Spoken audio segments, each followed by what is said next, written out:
Isang pagpalang araw nga po sa ating lahat. Ako nga po pala ulit si Charles Soto and this 1065 Daily Devotion. So ngayong araw nga po ay tatalakay natin na about sa Samuel. And ang topic po natin ngayong araw ay listening to God. So ating pag-aaral ngayong araw ay matatagpuan sa 1 Samuel chapter 3 verses 19 to 21. Ngayon, nasabi ko rito ay lumaki si Samuel at ang Panginoon ay kasama niya. At hindi ito tulutan ang mga alingnan sa kanyang mga salita ay malagdag sa lupa. Nalaman ng buong Israel mula sa Dan hanggang sa Beersheba na si Samuel ay itinatag bilang isang propeta ng Panginoon.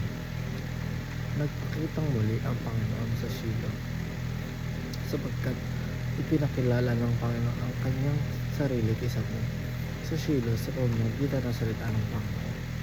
So, ang unang katuroan po natin ngayong araw ay God's silence, meaning that His judgment is near 1 to 13. So, sinasabi rin na ang katahimikan daw na binibigay ng ating Panginoon ay meron itong mensahe o meron itong meaning na ang kanyang judgment daw ay papalapit na o malapit na sa atin o sa katapusan o sa muling pagdating ng ating Panginoon. So kapag tayo ay nakapansin o nakaramdam na ng katahimikan mula sa ating Panginoon, ay dapat alam na natin sa sarili natin na ang judgment na ating Panginoon sa ating sarili ay malapit na at dapat na tayo maghanda sa mga ano nga ba ginawa natin sa ating buhay. Kung ito ba ay nararapat sa ating Panginoon o ito ba ay kag-glorify.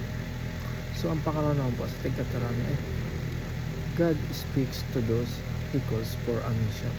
So sabi rito na ang ating Panginoon daw ay kinakausap niya lang kung sino ang tinatawag niya para sa mission na ibibigay niya. Hindi kinakausap ng ating Panginoon ang mga hamak na normal na tao na hindi niya naman bibigyan ng mission.